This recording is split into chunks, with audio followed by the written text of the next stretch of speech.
Assalamualaikum warahmatullahi wabarakatuh. Ketemu lagi dengan saya Yunus, guru sosiologi negeri SMA 6 Depok. Kali ini kita coba akan membahas materi tentang kriminalitas atau kejahatan yang terjadi di masyarakat. Nah, pada hakikatnya kita harus menyadari bahwa sebenarnya di lingkungan tempat tinggal kita itu ada beberapa tindakan. Nah, salah satunya adalah sebuah tindakan kriminalitas. Nah, hal ini bisa berdampak buruk pada masyarakat.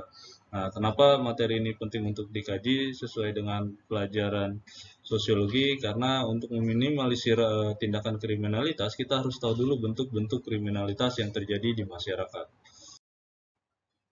Sebelum materi tentang kriminalitas kita bahas, saya ingin menginformasikan dulu terlebih dahulu kompetensi dasar apa yang harus kalian peroleh. Yang pertama dari segi pengetahuan, kalian mampu menganalisis permasalahan sosial dalam kaitannya dengan pengelompokan sosial dan kecenderungan eksklusi sosial di masyarakat dari sudut pandang dan pendekatan sosiologi. Dari segi keterampilan, 4.2 memberikan respon dalam mengatasi permasalahan sosial yang terjadi di masyarakat dengan cara memahami kaitannya pengelompokan sosial dengan kecenderungan eksklusi timbulnya permasalahan sosial.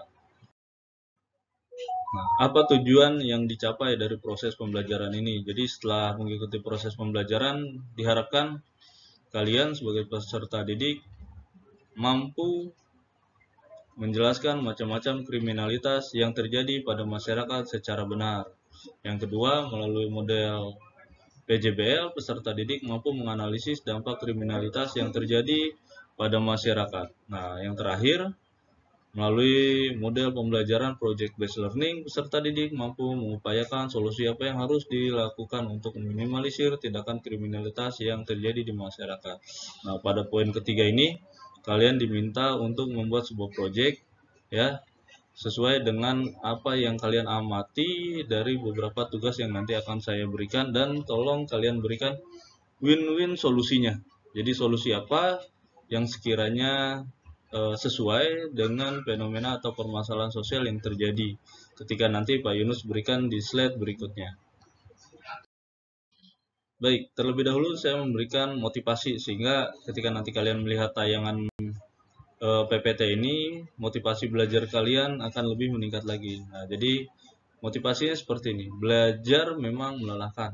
Nah, jadi capek, kadang ngantuk, gitu, kadang bosan. Tapi namun akan lebih melelahkan lagi jika saat ini kamu tidak belajar. Justru nanti impact-nya kalian tidak bermanfaat di masyarakat, kalian bingung harus melakukan seperti apa, bahkan untuk dirinya sendiri juga tidak mampu. Nah, setidaknya dengan proses pembelajaran ini kalian bisa bermanfaat buat orang lain, bahkan untuk diri kalian sendiri.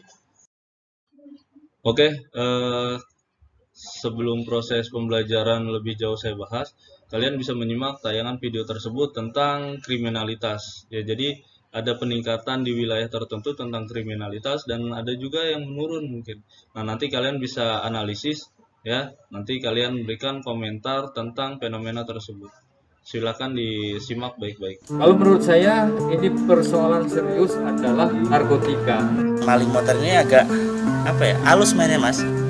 Jadi dia buka gerbang gembok itu nggak kedengeran.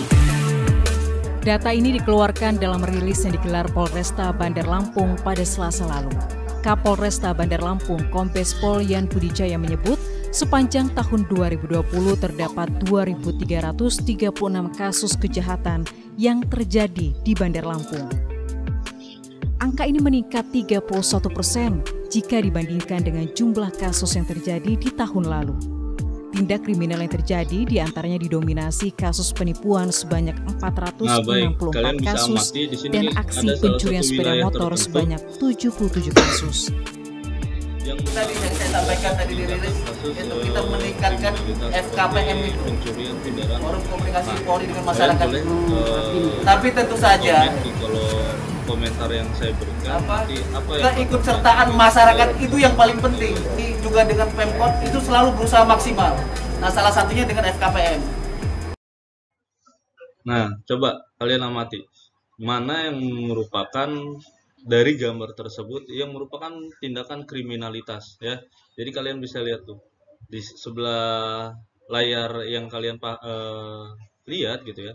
di sebelah kanan itu ada terjadi tindakan penodongan yang dilakukan oleh seseorang atau dua orang ya terhadap pengendara motor.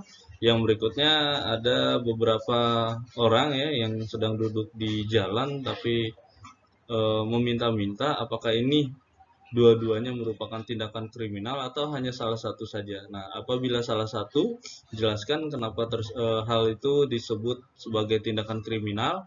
Kalau yang satunya bukan, kenapa hal tersebut bukan merupakan tindakan kriminal. Nah, jadi silakan kalian berpikir kritis, mengamati fenomena tersebut, analisis, berpikir kritis, ya apakah tindakan dua-duanya merupakan kriminal. Kalau kriminal, jelaskan baik-baik. Nah, ini akan membuat motivasi belajar kalian itu lebih meningkat ketika saya memberikan sebuah stimulus. Oh, ternyata ini kriminal dan ini bukan. Seperti itu. Jadi kalian pahami dan silakan kalian tulis di kolom komentar yang saya berikan. Nah, kalau tadi kalian sudah menyaksikan tentang tentang video kriminalitas, saya ingin memperjelas kembali. Apa sih pengertian kriminalitas? Nah, menurut salah satu tokoh sosiologi Abdul Syani, kriminalitas merupakan suatu perbuatan yang dapat menimbulkan masalah dan keresahan bagi kehidupan di masyarakat. Artinya, masyarakat tidak nyaman dengan sebuah tindakan individu maupun kelompok yang sebenarnya di luar daripada batas kewajaran atau melanggar sebuah nilai dan norma yang ada di masyarakat. Nah, contoh kasusnya seperti contoh kasus yang tadi kalian saksikan. Jadi, ada beberapa tindakan kriminal seperti pencurian kendaraan bermotor yang terjadi di Lampung, atau misalnya pada gambar yang tadi, ya, yang meningkatkan motivasi belajar kalian, di mana ada sebuah tindakan kriminal, ya, gambarnya gitu, ada orang yang sedang membawa kendaraan bermotor, terus tiba-tiba ditodong oleh senjata api. Nah, ini kan kalau kita amati, oh ini bentuk tindakan kriminal. Atau yang satu lagi apakah merupakan tindakan kriminal juga? Nah, nanti kita bisa lihat. Kalau dia meminta-minta, ya sebenarnya kondisinya baik, tidak terpuruk atau seperti sakit atau cacat dan lain sebagainya. Nah, kalau itu merupakan sebuah penipuan, nah itu juga merupakan sebuah tindakan kriminalitas. Jadi kalian harus memahami bahwa tindakan kriminalitas bukan semata-mata seperti ini gitu, menggunakan senjata dan lain sebagainya, tapi meminta-minta dengan cara menipu itu juga merupakan tindakan kriminalitas seperti itu. Nah, baik, saya coba ingin menjelaskan macam-macam kriminalitas atau bentuk-bentuk dari kriminalitas. Ada beberapa. Nah, ini macam-macam kriminalitas. Yang pertama ada kejahatan kerah putih. Yang kedua, ada kejahatan tanpa korban. Yang ketiga, ada kejahatan korporat. Yang berikutnya, ada kejahatan terorganisir. Nah, apa sih pengertian atau definisi dari beberapa bentuk kejahatan tersebut? Nah, yang pertama, kejahatan kriminalitas atau kejahatan kerah putih. Nah, kejahatan ini tipenya mengacu pada kejahatan yang dilakukan oleh orang-orang terpandang yang berstatus tinggi dalam rangka kejahatan. Nah, kalau kita lihat amati pada gambar tersebut, kita bisa lihat siapa yang sedang ditangkap oleh KPK. Nah, identiknya misalnya tersangka ini adalah orang yang memiliki jabatan yang prestisius pada posisi tertentu atau pengabdi di pegawai pemerintahan seperti itu. Nah, tapi jabatannya atau posisi kerjanya disalahgunakan untuk memperkaya dirinya sendiri. Nah, bentuk ini disebut dengan kejahatan kerah putih, gitu ya. Nah, misalnya ada oknum tertentu di institusi tertentu ya yang melakukan korupsi. Nah, ini merupakan kejahatan kerah putih. Nah, berikutnya atau selanjutnya kejahatan tanpa korban. Jadi kalau kejahatan ini tidak mengakibatkan penderita pada korban akibat tidak pidana orang lain. Jadi contohnya misalnya pada gambar tersebut berjudi. Nah, berikutnya misalnya kasus pada remaja tertentu yang mabuk-mabukan dengan menggunakan lem misalnya, mohon maaf ya. Nah, ini juga merupakan kejahatan tanpa korban ya. Jadi hanya merugikan dirinya sendiri tanpa merugikan orang lain seperti itu. Nah, kalau seperti ini disebut dengan kejahatan tanpa korban seperti itu. Nah, berikutnya seperti apa? Nah, berikutnya adalah kejahatan korporasi. Nah, contohnya kejahatan korporasi ini sebuah perusahaan atau lembaga atau organisasi tertentu yang ingin memperkaya dirinya, tapi ya dengan cara memanipulasi sebuah data, misalnya ingin mengambil keuntungan sebesar-besarnya, menekan kerugian dengan cara apa? Memanipulasi sebuah data perusahaannya sehingga seharusnya membayar pajak dengan jumlah tertentu, karena datanya dimanipulasi, akhirnya yang seharusnya bayar 100% jadi membayar hanya 50%. Nah, inilah yang disebut dengan kejahatan korporasi yang terjadi di masyarakat. Nah, berikutnya ada bentuk kejahatan terorganisir. Nah, bentuk kejahatan terorganisir ini pelaku kejahatannya merupakan komplotan yang secara berkesinambungan melakukan berbagai cara untuk mendapatkan uang atau kekuasaan dengan jalan menghindari hukuman. Nah, pada perspektif ini kita bisa lihat bentuk kejahatan terorganisirnya. Yang pertama, kejahatan tindakan terorisme. Nah, ini kan merupakan kejahatan terorganisir. Yang pertama, melibatkan banyak orang. Yang kedua, harus ada perencanaan dan menggunakan dimensi dan ruang waktu yang lama. Nah, ini kan merupakan bentuk dari kejahatan terorganisir.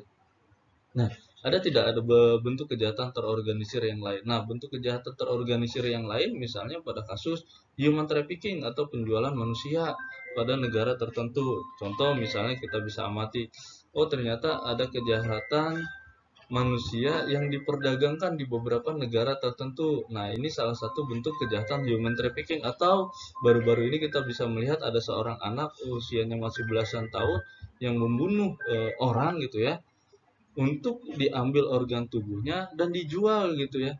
Nah, ini juga salah satu bentuk kejahatan terorganisir seperti itu. Nah, ini tipe-tipe atau macam-macam kejahatan terorganisir.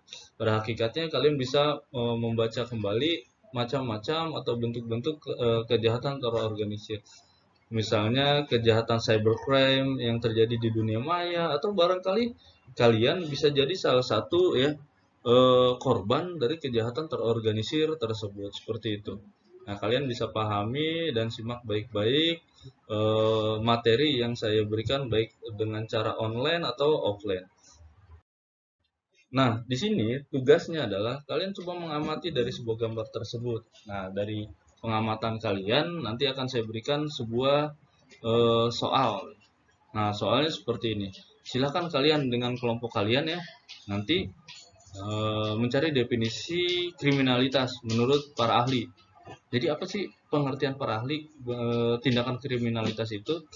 Nah, setelah selesai, kalian silakan pilih salah satu dari macam-macam kriminalitas yang terjadi di masyarakat dan dianalisis apa faktor yang melatar belakangi tindakan kriminalitas.